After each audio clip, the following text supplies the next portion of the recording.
Hello' students, কেনেকুৱা আছে সকলে? মই আশা কৰিছোঁ সকলোৱে ভালে আছে। আজি তোমালোকৰ ক্লাছ 10ৰ ইংলিছৰ প্ৰথম চেপ্টাৰ অৰ্থাৎ এ লেটাৰ টু গড নামৰ প্ৰশ্নৰ অসমীয়া ভাঙনি শিকিম। মই এটা ভিডিঅ'তে গোটেই প্ৰশ্ন কভাৰ কৰিবলৈ চেষ্টা কৰিম। তো আজি ভিডিঅ'টো আৰম্ভ কৰোঁ আহা।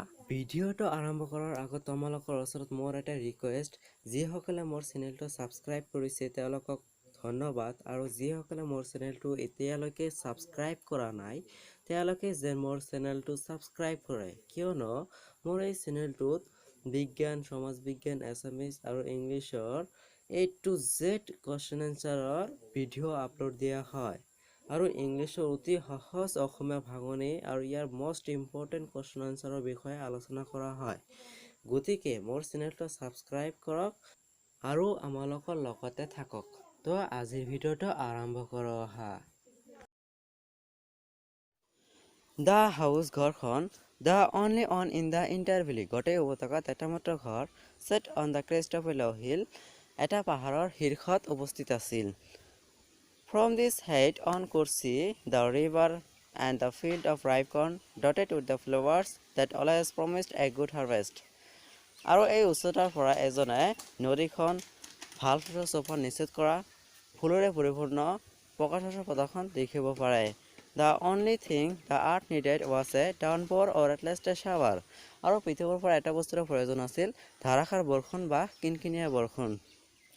Through out the morning Lencho, সম্পূৰ্ণ ৰাতিপুৱা Lencho, who knew his fields intimately, যিজনে তেওঁৰ খেতিপথাৰখন অন্তৰংগভাৱে জানিছিল, had done nothing else but see the sky towards the northeast, একো নকৰি কেৱল উত্তৰ পূব আকাশৰ পিনে চাই আছিল। Now we are really going to get some water, amen, এতিয়া আমি সঁচাকৈয়ে কিছু পানী পাবলৈ গৈ আছোঁ। 13টা The omen who was preparing supper, 13টা যিজনে আহাৰ বনাই আছিল, ৰিপ্লাইড উত্তৰ দিছিল, Yes, God willing, হয় ঈশ্বৰৰ ইচ্ছা।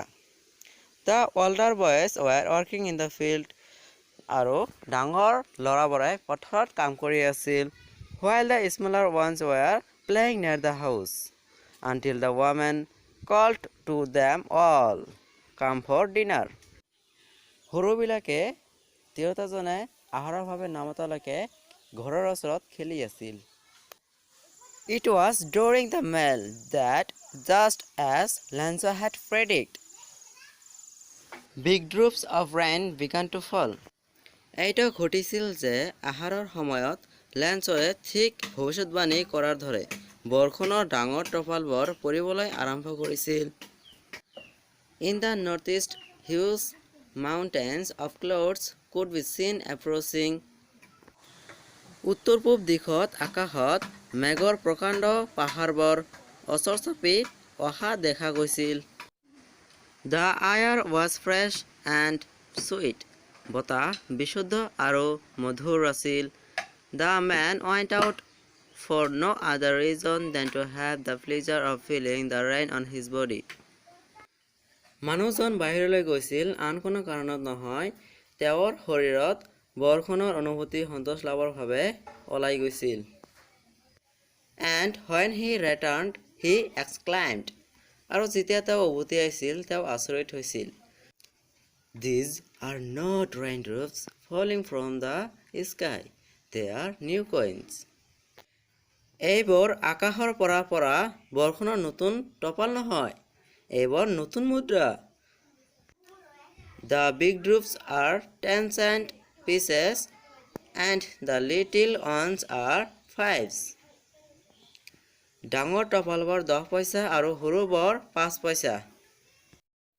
With a satisfied expression, he regarded the field of ripe corn with its flowers draped in a curtain of rain, এটা সন্তুষ্টি ভৰা প্ৰকাশ ভংগীৰে তেওঁ বৰষুণৰ আঁঠুৱাই ঢাকি ধৰা ফুলৰে সৈতে পকা শস্যগুটিৰ পথাৰখনক শ্ৰদ্ধা জনাইছিল। But suddenly a strong wind began to blow, and along with the rain, very large hailstones began to fall, কিন্তু হঠাতে প্ৰচণ্ড বতাহ এজাক বলিবলৈ আৰম্ভ কৰিছিল আৰু বৰষুণৰ লগে লগে অতি ডাঙৰ শিলাখণ্ডবোৰ পৰিবলৈ আৰম্ভ কৰিছিল। These truly did resemble new silver coins, the boys exposing themselves to the rain ran out to collect the frozen pearls. এইবোৰ প্ৰকৃততে নতুন ৰূপৰ মুদ্ৰাৰ সৈতে সদৃশ আছিল। ল'ৰাবিলাকে নিজে নিজে বৰষুণলৈ ওলাই গৈ গটমৰা মুকুতাবোৰ গোটাবলৈ দৌৰিছিল। It's really getting bad now. এইটো আচলতে এতিয়া বেয়া হ'ব ধৰিলে। Exclaimed the man. মানুহজন চিৎকাৰ কৰিছিল। I hope it passes quickly. মই আশা কৰোঁ এইটো সোনকালে পাৰ হৈ যাওক। It did not pass quickly. এইটো সোনকালে পাৰ হোৱা নাছিল। For an hour the hail rained on the house. এঘণ্টা ধৰি ঘৰটোৰ ওপৰত শিলাবৃষ্টি হৈছিল। The garden, the hillside, the cornfield, on the whole valley. বাগিচাখন, পাহাৰৰ দাঁতিত, শস্য পথাৰ, গোটেই উপত্যকাটোত হৈছিল। The field was white as if covered with salt.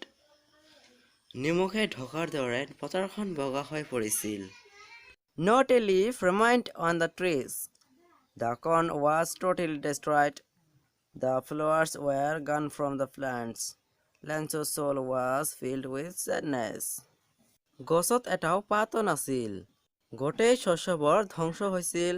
গছবোৰৰ পৰা ফুলবোৰ নোহোৱা হৈছিল। লেন্সৰ অন্তৰখন দুখেৰে ভৰি পৰিছিল। When the storm had passed, যেতিয়া ধুমুহা পাৰ হৈছিল, he stood in the middle of the field. তেওঁ খেতিপথাৰৰ মধ্যস্থলত থিয় দিছিল and said to his sons.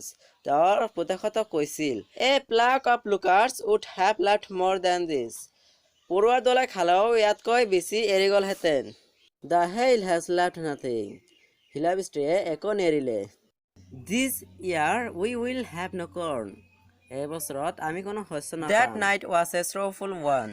সেইটো আছিল এটা দুখৰ ৰাতি। All our work for nothing.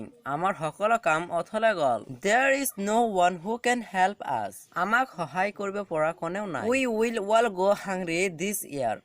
এই বছৰ আমি সকলোৱে ভোকৰে থাকিম। But in the hearts of all who lived in that solitary house in the middle of the valley, there was a single hope, help from God.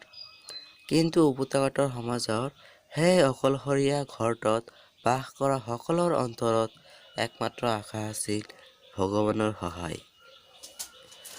Don't be so upset. সিমান হতাশ নহবা। Even though this seems like a total loss. যদিও ইয়াক সম্পূৰ্ণ ক্ষতি বুলি অনুমান কৰা হৈছে। Remember, মনত ৰাখিবা, no one dies of hunger. কোনেও ভোকাতুৰত নমৰে। That is what they say. No one dies of hunger. যিহেতু তাকেই কয়, কোনেও ভোকাতুৰত নমৰে। All through the night, সম্পূৰ্ণ ৰাতি, Lanzo thought only of his own hope. Lanzo ভাবিছিল তেওঁৰ একমাত্ৰ আশা আছিল the help of God. ঈশ্বৰৰ সহায়। Whose eyes, যিজনৰ চকুৱে as he had been instructed. তেওঁক নিৰ্দেশনা দিয়া মতে see everything, সকলো বস্তু দেখে। Even আনকি what is deep in one conscience, এজনৰ বিবেকৰ গভীৰতা কিমান তাকো দেখে। Lanzo was an ox of a man. Lanzo এজন ষাঁড়গৰুৰ দৰে মানুহ আছিল, working like an animal in the fields. পথাৰত জন্তুৰ দৰে কাম কৰিছিল, but still he knew how to write. কিন্তু তথাপিও তেওঁ লিখিবলৈ জানিছিল। The following Sunday, পিছৰ দেওবাৰে at daybreak, ঢোলপুৱাত, he began to write a letter. তেওঁ এটা চিঠি লিখিবলৈ আৰম্ভ কৰিছিল, which he himself would carry to town, যিটো তেওঁ নিজে চহৰলৈ লৈ যাব, and place in the mail, আৰু ডাকত দিব। It was nothing less than a letter to God. এইখন ভগৱানলৈ এখন চিঠিৰ বাহিৰে একো নাছিল। God, he wrote. ঈশ্বৰ, তেওঁ লিখিছিল, If you don't help me, যদি তুমি মোক সহায় নকৰা, my family and I will go hungry this year. মোৰ পৰিয়াল আৰু মই এই বছৰত ভোকৰে থাকিম। I need 100 pesos in order to sow my field again and to live until the crop comes. মোৰ পথাৰত পুনৰ গুটি সিঁচিবলৈ আৰু শস্যৰ গুটি ওলোৱালৈকে মোৰ পৰিয়াল জীয়াই থাকিবৰ বাবে মোক 100 পেজছ লাগে। কাৰণ শিলাবৰষুণে He wrote to God on the envelope. তেওঁ লিফাফাৰ ওপৰত প্ৰতি ঈশ্বৰ অৰ্থাৎ ভগৱানলৈ বুলি লিখিছিল। Per the letter inside, চিঠিখন ভিতৰত সোমাইছিল and still traveled, আৰু তথাপিও কষ্ট পাইছিল। Went to town, চহৰলৈ গৈছিল।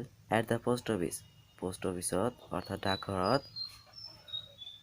He placed a stamp on the letter, তেওঁ চিঠিখনৰ ওপৰত এটা টিকট লগাইছিল and dropped it into the mailbox, আৰু এটা ডাকবাকচত সোমাই দিছিল। One of the employees, কৰ্মচাৰীসকলৰ ভিতৰত এজন, who was a postman, যিজনে এজন পিয়ন আছিল, and also helped at the post office, আৰু ডাকঘৰত সহায় কৰিছিল, point to his boss, laughing heartily, and showed him the letter to God. তেওঁ অন্তৰ খুলি হাঁহি তেওঁৰ বছৰ ওচৰলৈ গৈছিল আৰু তেওঁক ভগৱানলৈ চিঠিখন দেখুৱাইছিল। Never in his career as a postman had he known that address. Peon হিচাপে তেওঁৰ কৰ্মজীৱনত তেওঁ কেতিয়াও সেই ঠিকনা জনা নাছিল। The postmaster, a fat amiable fellow. পোষ্টমাষ্টাৰজন শকত বন্ধুত্বপূৰ্ণ আৰু ভাল লগা ব্যক্তি আছিল। Also broke out laughing. অৱশ্য তেওঁ হাঁহিছিল, but almost immediately he turned serious. কিন্তু ততালিকে তেওঁ গম্ভীৰ হৈ পৰিছিল। And tapping the letter on his desk commented, চিঠিখন তেওঁৰ টেবুলত হেঁচি ধৰি মন্তব্য কৰিছিল, What faith, কি বিশ্বাস। I wish I had faith of the man who wrote this letter. মই ভাবোঁ মানুহজনৰ বিশ্বাস মোৰ বিশ্বাস হওক, যিজনে এই চিঠিখন লিখিছে। Starting up a correspondence with God. ভগৱানৰ সৈতে লিখিত যোগাযোগৰ আৰম্ভণি তেওঁই কৰিছে। So in order not to shake the writer's faith in God, the postmaster came up with an idea, answered the letter. পোষ্টমাষ্টাৰজনে লিখকজনৰ ঈশ্বৰৰ প্ৰতি থকা বিশ্বাসটো ভংগ হোৱাটো বিচৰা নাই। তেওঁ এটা ধাৰণালৈ আহিল, চিঠিৰ উত্তৰ। But when he opened it, it was evident that to answer it he needed something more than goodwill, ink and paper. কিন্তু যেতিয়া তেওঁ এইটো খুলিছিল, তেতিয়া দেখিছিল যে তাৰ উত্তৰ দিবৰ বাবে সদিচ্ছাৰ বাহিৰে আন কিছু বস্তু লাগিছিল, কালি আৰু কাগজ। But he stuck to his resolution. কিন্তু তেওঁ তেওঁৰ সংকল্পত অটল হৈ আছিল। He asked for money from his employees. তেওঁ তেওঁৰ কৰ্মচাৰীসকলৰ পৰা টকা বিচাৰিছিল। He himself gave part of his salary. তেওঁ নিজে তেওঁৰ বেতনৰ এটা অংশ দিছিল। And several friends of his were obliged to give something for an act of charity. আৰু তেওঁৰ ভালেমান বন্ধুৱে দয়াৰ খাতিৰত কিছু দিবলৈ অনুগত কৰিছিল। It was impossible for him to gather together the 100 pesos. 100 পেজছ একেলগে গোটোৱাটো তেওঁৰ বাবে অসম্ভৱ আছিল। So he was able to send the farmer only a little more than half. সেয়েহে তেওঁ খেতিয়কজনলৈ আধাতকৈ অলপ বেছি পঠিয়াবলৈ সক্ষম হৈছিল। He put the money in an envelope addressed to Lancho. পইচাখিনি তেওঁ এটা লিফাফাত ভৰাইছিল, লেঞ্চলৈ সম্বোধন কৰিছিল। And with it a letter containing only a single word as a signature, God. আৰু তাৰ ভিতৰত চহী স্বৰূপে ঈশ্বৰ শব্দৰ এখন চিঠি লিখিছিল।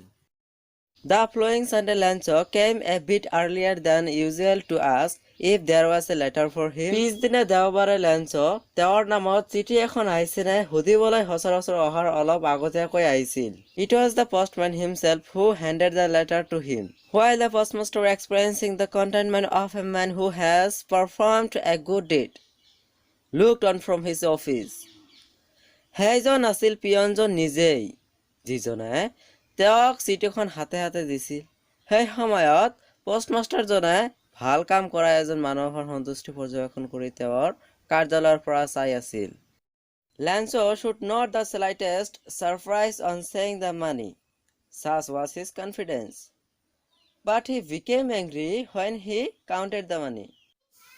পইচাখিনি দেখি লেঞ্চো সামান্যভাৱেও আচৰিত হোৱা দেখুওৱা নাছিল। তেনে বিশ্বাস তেওঁৰ আছিল। কিন্তু পইচাখিনি হিচাপ কৰি তেওঁৰ খং উঠিছিল। God could not have made a mistake. nor could he had denied Lancer what he had requested. ঈশ্বৰে ভুল কৰিব নোৱাৰে নাইবা লেন্সক অস্বীকাৰ কৰিব পাৰে যিটো তেওঁ অনুৰোধ কৰিছিল. Immediately Lancer went up to the window to ask for paper and ink. লগে লগে লেন্সই কাগজ আৰু কালি বিচাৰি খিৰিকীৰ ফালে গৈছিল. On the public writing table he started to write with much wrinkling of his brow, caused by the effort he had to make to express his ideas. ৰাজহুৱা লিখা টেবুলখনত তেওঁ লিখিবলৈ আৰম্ভ কৰিছিল. তেওঁৰ কপালৰ ছাল অতিকৈ সংকুচিত কৰিছিল ধাৰণা প্ৰকাশ কৰাৰ যত্নতে. When he finished, he went to the window to buy a stamp which he licked and then affixed to the envelope with a blow of his fist. লিখা শেষ কৰাৰ পাছত টিকট কিনিবৰ বাবে তেওঁ খিৰিকীখনলৈ গৈছিল. টিকটটো জিভাৰে তিয়াই হাতৰ মুঠিৰে হেঁচি লিফাফাৰ ওপৰত লগাইছিল. The moment the letter fell into the mailbox, the postmaster went to open it. চিঠিখন ডাক বাকচত দিয়াৰ লগে লগে বাকচটো খুলিবৰ বাবে postmaster গৈছিল. It said, "God, of the money that I asked for, only 70 pesos reached me. Send me the rest, since I need it very much." তাই চিঠিখনত লিখিছিল, ঈশ্বৰ, মই যিমান পইচা খুজিছিলোঁ তাৰ মাত্ৰ 70 পেজছ মোৰ ওচৰ পাইছে. বাকীখিনি মোলৈ পঠিয়াওক যিহেতু সেইখিনিৰ মোৰ অতি প্ৰয়োজন. But don't send it to me through the mail, because the post office employees are a bunch of crooks. Lancer. কিন্তু ডাকৰ যোগেদি ইয়াক মোলৈ পঠিয়াব নালাগে কাৰণ ডাকঘৰৰ কৰ্মচাৰীসকল বদমাছৰ দল.